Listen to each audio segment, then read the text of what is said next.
ఎక్కడన్నా దూకుడుగా పనిచేస్తున్నట్టు కనబడుతుందేమో కానీ రఘునందన్ లాంటి వకీల్కి అయితే సిట్ దూకుడుగా పనిచేస్తున్నట్టు కనబడతలేదు. సో చాలా స్పష్టంగా టెలిఫోన్ ట్యాపింగ్ జరిగింది అనేది ఆధారాలు ఉన్నాయి. కేటీఆర్ గారే నిన్న సిరిసిల్లలో ఎక్కడో మాట్లాడుతూ పట్టుకుంటే పట్టుకుని ఉంటారు, వింటే వినుంటారు కొంతమంది అంటున్నారు. ఆ వినే అధికారానికి ఒక ప్రొసీజర్ ఉంది అని చెప్తా ఉన్నాం. ప్రైవేట్ టీవీ స్టూడియోలలో ప్రైవేట్ వ్యక్తుల ఇళ్లలో వార్ రూములు పెట్టి చేయడం అనేది తప్పు అని చెప్తున్నాం.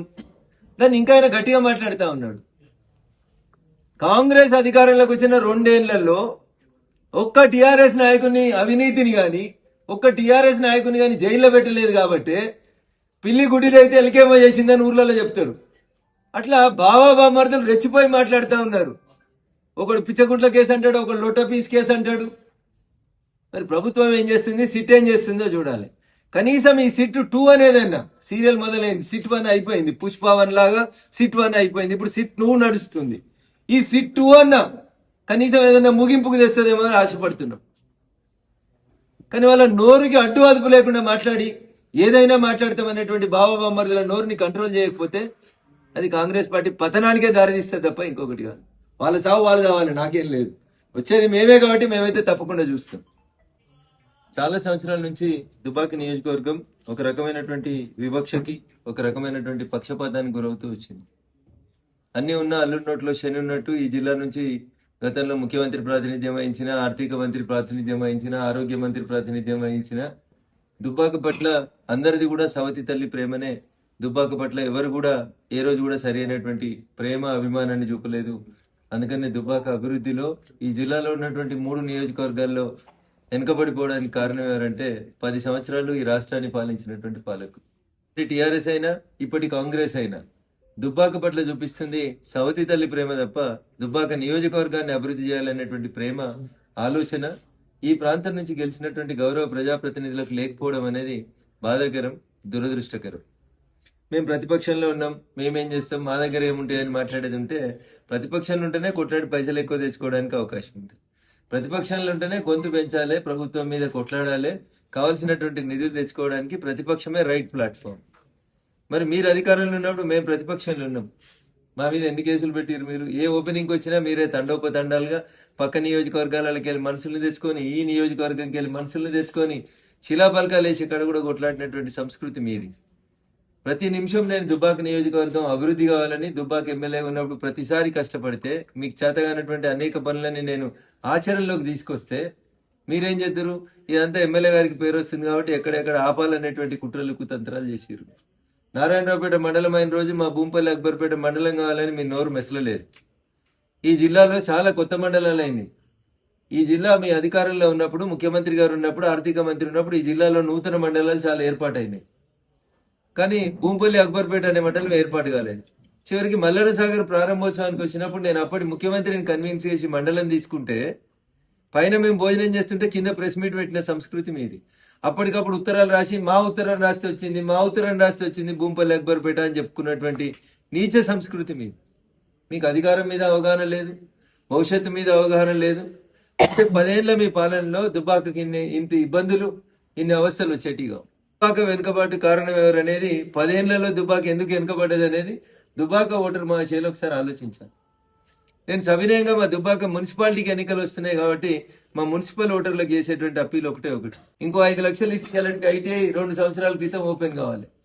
బొంబాయిలు, దుబాయ్లు, బొగ్గుబాయిలకు పోతే ఐటీఐ కంప్లీట్ చేసిన వాళ్ళు ఉంటే 4 పైసలు ఎక్కువ వస్తాయని, జీతం మంచిగా వస్తుంది అనుకుంటే పక్కన టాటా కంపెనీ వాళ్ళు ఇచ్చినటువంటి దుకాణం ఓపెన్ చేయొచ్చింది. కానీ ప్రభుత్వం కట్టించాల్సినటువంటి ఐటీఐని ఇంకొక 5 లక్షలు పెట్టి కనీసం 4 సార్లు దాని దగ్గరికి పోయి నిలబడి కాంట్రాక్టర్ పిలిచి బెదిరించడానికి మన స్థానిక నాయకత్వానికి సమయం లేకపోవడం అనేది బాధాకరమైనటువంటి విషయం. నన్నేం చేయమంటారు? నేను ప్రతిపక్షంలో ఉన్నా, నా దగ్గర రూపాయి లేదు, నేనేం అభివృద్ధి చేయలేను, మీ ఇష్టం ఉంటే రాని, కష్టం ఉంటే పోనరని ఏకాఏకిన గౌరవ శాసనసభ్యులే మాట్లాడుతుంటే ఇక మరి రేపు కార్పొరేటర్లను గెలిపిస్తే ఏ మార్పు వస్తుంది దుబ్బాకలో అనేది ఒకసారి ఆలోచించారు, దయించు. అన్ని దవాఖాన మీరే కట్టినామంటారు, బస్టాండ్ మీరే కట్టినామంటారు, డబుల్ బెడ్రూమ్లో కనుక అడుగురు ఎవరు ఇప్పించారు డబుల్ బెడ్రూమ్లని. కట్టి మీరు వదిలేస్తే కొట్లాడి మేము ఇప్పించినాం నిలబడి. రఘునందన్ రావు చెప్తే మీరు గృహప్రవేశం చేశారు కాబట్టి మీకు మంచినీళ్ళు ఏమని మంచినీళ్ళు కట్టి చేసిన దుర్మార్గపు చరిత్ర అప్పుడున్నటువంటి మున్సిపాలిటీని పాలించినటువంటి నాయకులది. పాన్రి అడిగి పోయి రచ్చబండ పెడదాం, పాన్రి 2 BHK కడుకో అడుగుదాం, పాన్రి ఎవరు వస్తే ఎవరు చెప్తే వచ్చినాయో. డ్రా తీపించింది నేను, కొట్లాడింది నేను. స్వర్గీయ రామలింగారెడ్డి ఉన్నప్పుడు కడితే వాటిని పంచే దిక్కు లేకుండా పోయింది టీఆర్ఎస్ పార్టీలో. దుబ్బాకెళ్ళి ముస్తవాద దాకా 15 కిలోమీటర్లు డబుల్ రోడ్ చేసేందుకు మనసొప్పలే మీ 10 సంవత్సరాల పాలనలో.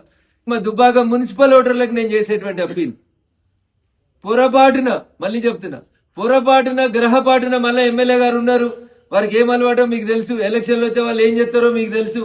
10 ఏళ్ళు దోసుకున్నాయి, దాచుకున్నాయి, హైదరాబాద్ లో రియల్ ఎస్టేట్ చేసినాయి, కోట్లు తెచ్చి పంచి మళ్ళా గెలిస్తే 10 ఏళ్ల టీఆర్ఎస్ పాలనలో దుబ్బాక మున్సిపాలిటీకి ఏమైందో ఒకసారి ఆలోచించుర్రి.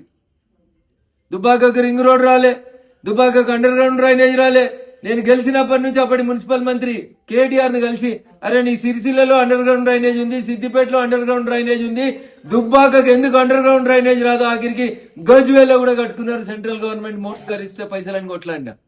This is my commitment towards Dubbaka. నేను ఈసారి మీరు అవకాశాన్ని వదులుకుంటే, పొరపాటున భారతీయ జనతా పార్టీకి అవకాశం ఇవ్వకపోతే మీ ఎమ్మెల్యే గారు మళ్ళీ ఎలక్షన్ ఉంటే కనబడతాడు తప్పితే మళ్ళీ రాడు. 3 ఏళ్ల దాకా దుబ్బాక డెవలప్మెంట్ ఎక్కడేసింది అక్కడే ఆగిపోతుంది. కాంగ్రెస్ కి ఎవరు లేరు, ఆ లేకపోతే ఈ జిల్లాలో ఎవరు లేరు కాంగ్రెస్ కి. అప్పుడప్పుడు అద్దెకు వచ్చిన మంత్రులు వస్తే అర్ధగంట వచ్చిపోతారు తప్పితే వాళ్ళకి ఈ జిల్లా మీద ఏం ప్రేమ ఉంటుంది, ఈ దుబ్బాక మీద ఏం ప్రేమ ఉంటుంది ఒకసారి ఆలోచించు. మీరు భాగ్యవంతులు కావచ్చు, భాగ్యనగరంలో రియల్ ఎస్టేట్ చేస్తున్నారు కావచ్చు, భూములు కబ్జాలు చేస్తున్నారు కావచ్చు, దుర్గం చెరువులు మింగుతూరు కావచ్చు. ఆ చరిత్ర మొదలు పెట్టడానికి ఇంకా టైం ఉందని ఏమంటలేము మేము. అవి మొదలు పెడితే మళ్ళీ మీకు కష్టమవుతుందని ఊరుకుంటున్నాం. దుబ్బాకకి ఏం జరిగిందో చెప్పురు. మీ 10 ఏళ్ళు మీరు ఎంపీ ఉన్నప్పుడు దుబ్బాకకి ఏం జరిగిందో చెప్పురు. మొదటిసారి ఎంపీ అయితే ఇక పటాన్ చెరువు నియోజకవర్గంలో లకడారం అనే ఊరిని దత్తత తీసుకున్నారు. రెండోసారి ఎంపీ అయిన తర్వాత దుబ్బాక నియోజకవర్గంలో ఒక్క ఊరిని ఆదర్శ సాంసద్ గ్రామ యోజన కింద ఒక్క గ్రామాన్ని దత్తత తీసుకొని పనిచేసిరా చెప్పురు. మీ 10 ఏళ్ల ఎంపీ పాలనలో ఏమొచ్చినాయి 10 ఏళ్లలో చెప్పుండ్రి. నేను నా 3 ఏళ్ల ఎమ్మెల్యే పాలనతో మీ 10 ఏళ్ల ఎంపీ పాలన కంప్లీట్ గా కంపేర్ చేయండి, లేకపోతే మీ 2 ఏళ్ల ఎమ్మెల్యే పాలనతో మమ్మల్ని కంపేర్ చేయండి. ప్రజలకు నేను చేసేటువంటి అప్పీల్ ఇది. నేను వ్యక్తుల గురించి మాట్లాడే తెలుసుకోలేదు, ప్రజలే ఆలోచించాలి. 10 ఏళ్ల వల్ల ఎంపీ కేటగిరీలో 3 ఏళ్ల రఘునందన్ రావు ఎమ్మెల్యేలాగా దుబ్బాకకి ఏం జరిగింది అనేది ఒకసారి ఆలోచించుర్రి. 1000కి 2000కి ఓట్లకి నోట్లకి పోలీసులను అడ్డం పెట్టుకొని అడ్డమైన కేసులన్నీ కూర్చున్న వాళ్ళందరి మీద పెట్టి దుబ్బాక ఎమ్మెల్యే అయినాక నా మీద 20 కేసులు పెట్టించి ఆఖరికి మల్లన్న సాగర్ లో ఆయన ఇల్లు ఆయన దగ్గర పెట్టుకొని ఆత్మహత్య చేసుకుంటే ఆ రైతును కూడా చూడని అని మీ సంస్కారానికి. పొరపాటిన బీఆర్ఎస్ కౌన్సిలర్లు గెలిస్తే లాస్ట్ టర్మ్ లో బీఆర్ఎస్ కౌన్సిలర్లు దుబ్బాకలు చేసిన అభివృద్ధి ఏందో ఒకసారి ఆలోచించాలి ప్రజలు. వాళ్ళు ఎట్లా పెరిగిండ్రు, దుబ్బాక ఎట్లా కథమైందో ఒకసారి ఆలోచించుండ్రి. పొరపాటున మళ్ళీ బీఆర్ఎస్ పార్టీ కోటేస్తే ఎమ్మెల్యే ఉన్నాడనైతే ఎమ్మెల్యే పోయి పట్టణంలో వ్యాపారం చేసుకుంటున్నాడు. పేపర్లలో రోజుకో వార్త వస్తుంది, ఆడ రియల్ ఎస్టేట్ కుంభకోణం వచ్చినా ఆడ మన ఎమ్మెల్యే గారి పేరు కనబడుతుంది. అట్లా పేరు తీసుకొస్తున్నారు ఎమ్మెల్యే గారు దుబ్బాకకి. దయించి ఇస్తే తీసుకోండి. పైసలు ఎక్కువైన వాళ్ళు, పట్నంలో భూములు కబ్జాలు చేసిన వాళ్ళు, రియల్ ఎస్టేట్ పేరు మీద పైసలు సంపాదించిన వాళ్ళు ఆడ దోచి ఈడ ఓట్లు కొందామని వస్తే దయించి వాళ్ళకి సరైన రీతిలో బుద్ధి చెప్పకపోతే దుబ్బాక మున్సిపాలిటీ మళ్ళీ ఒక 5 ఏళ్ళు వెనుకపోతుంది. ఇది నా కోపం కాదు, ఇది నా ఆవేదన. ఏం చేసిర్రు? కట్టినాక ఓపెన్ చేయడానికి నొప్పింది మీకు. 2 ఏళ్ళు ఎందుకు ఖాళీ పెట్టిర్రు స్కూలు? ఓపెన్ చేసి శిలాఫలకం వేస్తే రఘునందన్ అనేటువంటి పేరు రాయాల్సి వస్తుందని ఉత్తగా కొబ్బరికాయ కొట్టి 10 కోట్ల స్కూల్ని నాశనం చేసింది మీరు.